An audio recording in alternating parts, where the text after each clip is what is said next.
You didn't get hacked. You didn't click anything suspicious. You didn't share your password. And one morning, your balance was gone. This is not a hypothetical. It happened to hundreds of thousands of people in the last 3 years alone. And most of them still don't fully understand why. Because the way crypto disappears is not always what it looks like. There are 4 mechanisms. Each one is different. Each one has already happened at scale.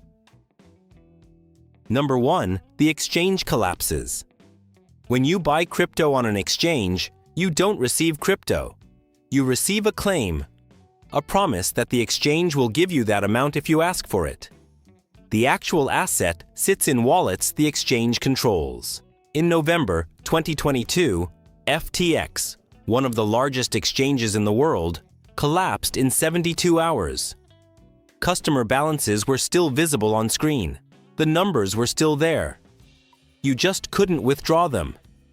The assets behind those balances had been used to cover the exchange's own bets. When bankruptcy proceedings began, customers found themselves in a legal queue, not as asset owners, but as unsecured creditors. Many recovered cents on the dollar. Some recovered nothing. The exchange didn't steal the crypto. The crypto was never fully theirs to begin with. Holding crypto on an exchange means trusting an institution. And institutions can fail. Number 2, the seed phrase is exposed. Self-custody wallets are controlled by a private key. That key is represented as a seed phrase, 12 or 24 words that unlock everything. Anyone who has those words has full, immediate, irreversible access to the wallet. The phrase leaves your control in 3 ways. Physical loss, the paper is destroyed, misplaced, forgotten. Digital exposure, the file is photographed, synced to cloud storage, or captured by malware scanning the device. Social engineering, a fake support agent, a wallet verification page, a pop-up asking you to confirm your recovery phrase. The delivery mechanism changes constantly. The result doesn't. By the time you notice, the wallet is already empty. There is no fraud department. There is no dispute process. A blockchain transaction signed with a valid key is a legitimate transaction. The network doesn't know and doesn't care whether you authorized it. There is no reversal. Number 3, the smart contract has a flaw. DeFi platforms hold user assets in smart contracts, code that runs automatically on the blockchain without any human in the middle. When you deposit into a lending protocol or liquidity pool, the contract holds your funds. If the contract has a flaw, an attacker can use that flaw to drain it.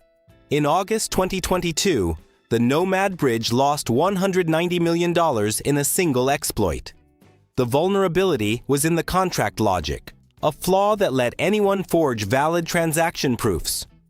Once one attacker found it, hundreds copied the exact transaction and joined the drain. The funds don't slowly disappear. They vanish in a single transaction. The protocol had been audited. The audit didn't catch it. There is no server to shut down, no transaction to freeze. The contract executes exactly as written. Users who deposited into an audited protocol, following every instruction correctly, lost everything, because the risk was embedded in code they never saw. Number 4, the platform changes the rules. Custodial platforms, exchanges, lending services, yield products operate under terms of service that most users never read. Inside those terms is language granting the platform the right to suspend withdrawals, freeze accounts, or alter the conditions under which assets are held. The platform doesn't need to be insolvent to exercise those rights. It just needs to decide to. In 2022, Celsius, Voyager, and BlockFi all froze withdrawals before filing for bankruptcy. Customers found out from news alerts or from trying to withdraw and seeing an error. You press withdraw. The button stops working. No warning, no grace period. The platforms were exercising rights their users had already agreed to in documents their users had never read. Some customers recovered a portion through bankruptcy proceedings. Some are still waiting.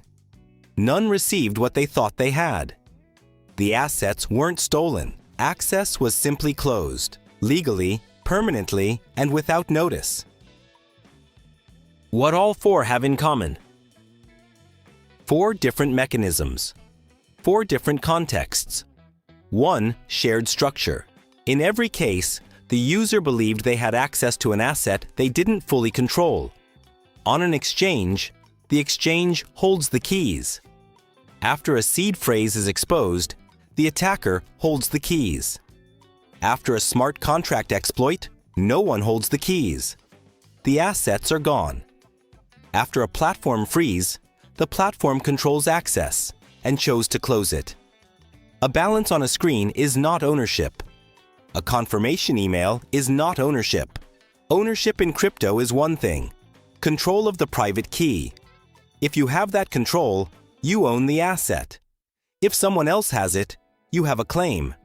And claims can disappear overnight, even when you did nothing wrong. Crypto doesn't disappear randomly. It follows control. And control is the only thing that matters.